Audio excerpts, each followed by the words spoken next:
When we think about medieval armies, it generally holds true that peasants served in the infantry and noblemen were the knights. They were the horsemen. But in some circumstances, this did not always hold. One place where this sometimes wasn't the case was Spain.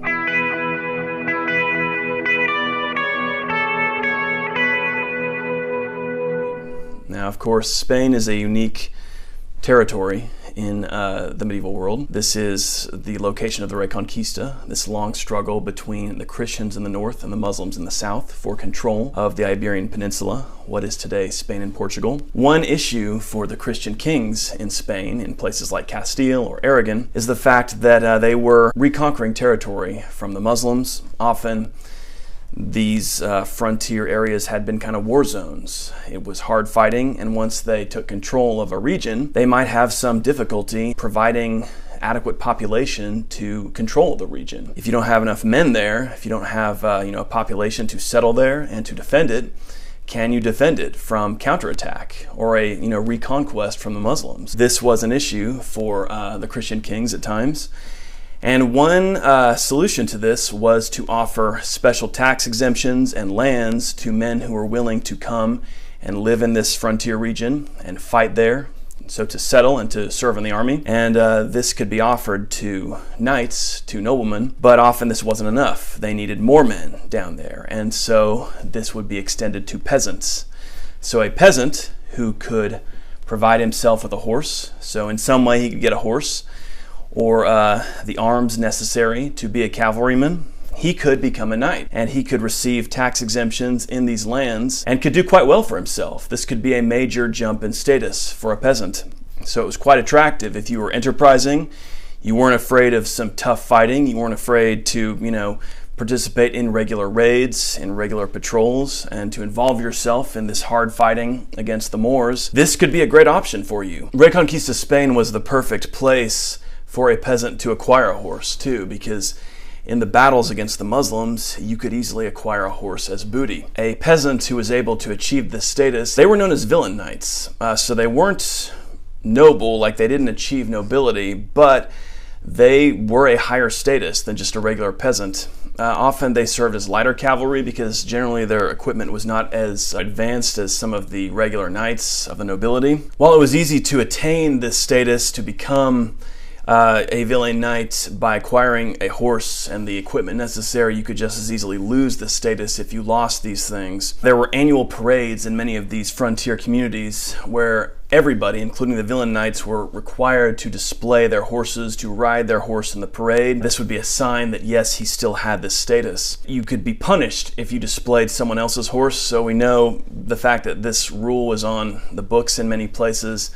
This must have been attempted. Perhaps somebody lost their horse and they thought, okay, well, perhaps I can borrow somebody's horse or use somebody else's horse. This was something that was very much frowned upon, so you could get in a lot of trouble for doing this. So thinking about these villain knights serving in the cavalry right alongside the regular noble knights, we can think about the fact that Reconquista Spain was a very unique sort of region in the medieval world. This was a tough frontier society, warlike communities. These communities on the frontier were places that could be dangerous because they were close to the action. Muslims would raid into this area, so you had to be prepared as a community. As a community of men, you had to be able to act together quickly. You had to be able to organize defenses, to perform patrols. You had to be ready at a moment's notice to fight. So we can imagine these nobles and these villain knights really serving together, becoming very cohesive and learning to operate together as kind of a band of brothers. Their cohesiveness is what made them effective. The fact is, this probably had a lot to do with the success long-term of the Reconquista. Because of course the king, he sets off on these big expeditions, there are these big battles, there are these great sieges to take control of territory, but what has to happen in between those campaigns, which aren't happening all the time? You have to have effective frontier defense.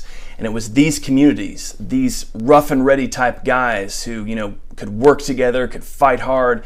These were the guys who held the frontier together. There are different periods in the Reconquista. After this initial surge from the Christians in the mid-11th century, which culminates in 1085 with the conquest of Toledo, right in the center of the peninsula, This is huge. This moves the frontier south. But then over the course of the next couple centuries, you really have a strong resistance from Berber North Africa. First the Almoravids, then the Almohads, these different Berber dynasties. They come to dominate the Muslim portions of Spain, and they really push back against this Christian, advance on the frontier. There are constant raids back and forth. These communities of these fighting men, this combination of nobles plus villain knights, and in some areas, it was by far the villain knights who dominated the defenses. These communities were the backbone of holding the line and ensuring that long-term the Reconquista was successful. The fact that a lot of the villain knights were light cavalry was not really a disadvantage, like maybe we might think. For the Normans in the north of France, the heavy cavalry was absolutely the key to everything. But we have to remember that for Spain, the warfare was different. At times, heavy cavalry was important in these big set-piece battles. But this culture of raiding, the fact that raids back and forth, and the fact that you had to, quickly assemble to defend against these raids, this made light cavalry very helpful. You would set off on a raiding expedition, often with just cavalry, because you don't want to be slowed down by infantry. So light cavalry can be very useful in these circumstances. You're going into an area, you move into a Muslim village, and you burn stuff, and you take captives, and you seize booty. You get in, you get out quickly. And conversely, when the Muslims are doing that to you, when the Muslims appear on a raid, you have to be able to assemble quickly, to get your guys together and fight back, and do that swiftly. So we have this culture of raiding, and the fact that speed was really emphasized. It is true, of course, that the arrival of settlers from the north, that is from beyond Spain, from up in France, this did influence fighting styles. This did kind of encourage the adoption of heavier armor over time. One group that did settle in these frontier communities, I'll bet you guys can guess. You have a war zone where there is booty to be had, where there's a need for tough fighting men, for tough cavalrymen. Who do you guys think was coming down to get in on this? I'll give you one guess. It was the Normans, of course. We have Normans who are coming down into Spain to settle and to join these frontier communities. So we can imagine these frontier communities could be pretty eclectic. You've got noblemen, you've got villain knights, you've got foreigners from places like, northern France, Normandy, southern France. Normans especially must have added to the color of these regions, and they brought their interesting experiences. Of course, one characteristic of Normans is the fact that they traveled widely. They might go down to Italy, they might fight in the campaigns in the north. Some of them went to England and Italy and Spain. So these were really interesting communities, really interesting groups of men.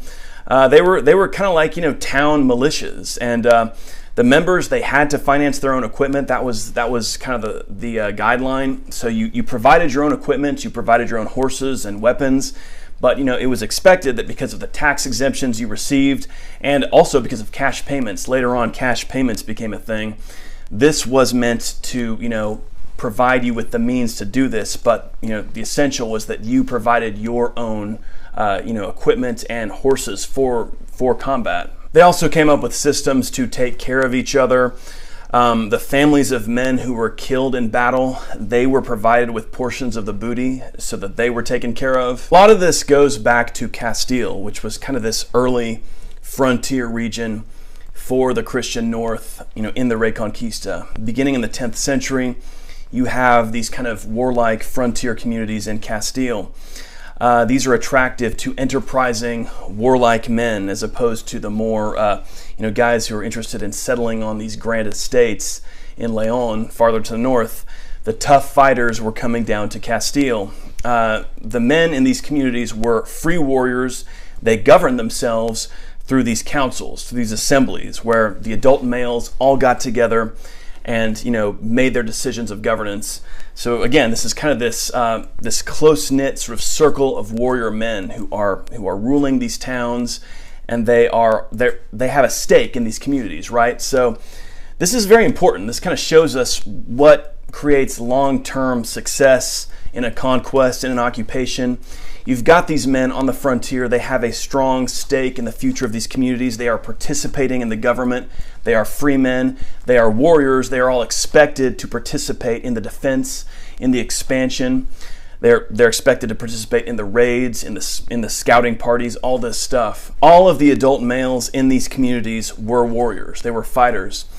And these men tended to feel more loyal toward their local war leader than toward the distant king, who was more of a distant figure. So in Castile, the count originally was kind of this war leader, this local, warrior chieftain in some ways. And eventually, this evolves into the kingship of Castile. So the counts of Castile become the kings of Castile. If you guys want to read more about these villain knights and these frontier warrior communities in Reconquista Spain, Roger Collins has a good book called Caliphs and Kings, Spain 796 to 1031, about the early Reconquista.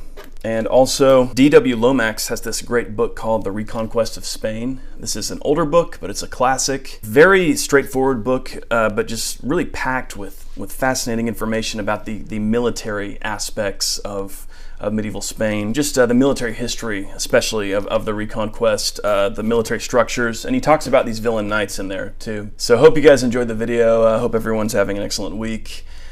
Quick reminder, Real Crusades History has an Instagram page now. If you guys are on Instagram, go over and follow us there. I'll put the link down below. Talk to you guys soon.